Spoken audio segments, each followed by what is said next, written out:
ta charrue, c'est une cune en 5 fers. 6 socs, c'est une 152. Donc un châssis de 150 avec 6 socs et varie large. Oui. Enfin, varie master. Donc tu la mets sur celui-ci. Ouais, sur celui-ci. C'est une charrue qui est lourde. Première chose qu'on fait, c'est de mettre les chandelles derrière au dernier trou sur les bras de relevage. Oui. Parce qu'elle est très lourde. Parce qu'elle est lourde. Oui. Si tu fais pas ça, tu as des problèmes pour le lever. Hein. Celui-ci, il n'arrive pas à la lever. Oh, s'il y a de la terre qui colle dessus et qu'on ne met pas au trou derrière, c'est la limite du relevage. Ah oui, il arrive à la lever, mais on se rend compte que c'est trop dur, quoi. Oui, d'accord. Et puis bon, ben, mécaniquement, après, c'est pas bon non plus pour les... ça fait des efforts trop importants pour les bras.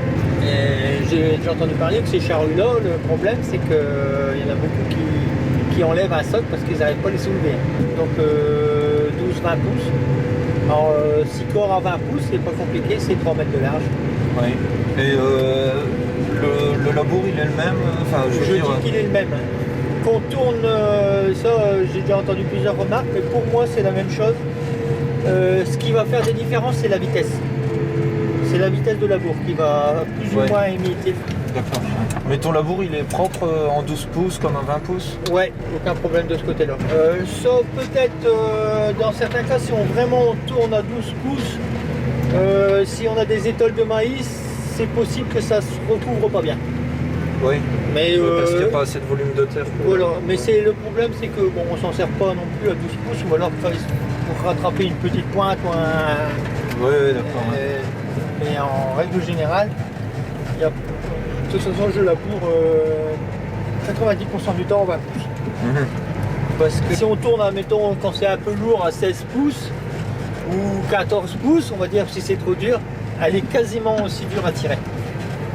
On n'a pas la proportionnalité de le tirage par rapport au boulot qui peut être fait. D'accord. Ouais. Ça, la charrue, c'est un truc qui fonctionne très bien. Et puis avec ce tracteur-là, ça fait je dirais un bon couple, quoi. Ouais. Et ta charrue, elle va bien régler sinon tout ce qui est des ports? Aucun problème, tout est hydraulique. Ah oui, donc tu dois brancher combien de distributeurs? 4 fonctions double effet. 4 double effet, ouais. Une pour le retournement, une pour la largeur variable, ouais. Une pour la raie, on va appeler ça des ports largeur de première raie, quoi. Ouais. Et puis la quatrième fonction, c'est pour la roue qui est hydraulique aussi. Ah, tu dois retourner ta roue à chaque fois? Non. Ah, pour la profondeur là. La profondeur de la roue. Oui. Ouais, tu jauges hydrauliquement là. Voilà. D'accord. C'est très pratique. Et tu le changes souvent ça ou... Une fois que tu es dans le champ, tu y touches ou pas? Non, pas trop. Pas trop en plein champ. Par contre, pour finir des champs, pour des bordures, faire des enrayments de chemin ou quand tu enrayes là et puis que tu veux pas faire un trou au bout de ta tournière, oui. Tu comprends ce que je veux dire, quoi. Oui, d'accord, et tu arrives à... Tu donnes un coup de distributeur, tu fais un petit rail comme ça, quoi. Oui, tu la relèves. Et ça permet de ne pas remonter la paille qui est enfouie dans les bouts de labour. Et ça te permet de commencer plus facilement alors Ah oui.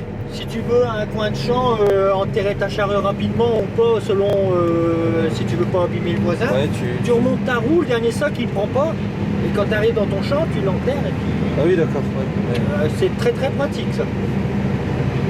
J'avais pas pensé à le prendre en option, mais quand je l'avais commandé, elle était existante en stock. Ouais. Elle était équipée comme ça. J'ai dit bon je la prends comme ça. On va pas le faire démonter, mais j'en regrette pas. Ouais, aujourd'hui tu reviendrais pas en arrière, ça. Non. C'est comme le déport hydraulique, hein, les mécaniques hydrauliques, il faut pas. Si on prend hydraulique, on regrette pas de le prendre. Ouais. Et tu l'as pris en carbure ou? Non, normal. Je fais des pointes olympiques. C'est pas les pointes marathon, c'est les pointes olympiques. Ils ont un petit poussé renforcé. Ouais. Enfin, du surcharge, quoi, mais c'est pas du carburant. Et donc elles ont fait les 3 campagnes ou tu les as changées entre Non, les pointes j'ai déjà changé. Et là je vais changer mes socles. Non mais bon, j'ai l'impression que ce qui fait l'usure aussi, c'est la vitesse d'avancement. Ouais.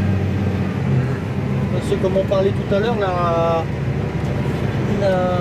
vitesse d'avancement, c'est ce qui fait émietter ou pas le labour, c'est pas la largeur de l'arrêt. laboure en 12 ou en 20, si ça veut s'imiter, ça s'imitera pareil. Ouais. Et si tu veux imiter plus fort ou moins fort, eh ben, c'est la vitesse d'avancement. Comme lui, en bonne condition, si on l'énerve un peu, on se retrouve vite à 9 à l'heure, même à 20 pouces. Ouais. Et ben forcément, c'est peut-être un peu une vitesse excessive. Et un 9 à l'heure, elle projette pas la charrue? C'est limite, mais ça va. C'est le limite. qu'on fait tout le temps, Ouais. ça fait pas de problème dans le labo.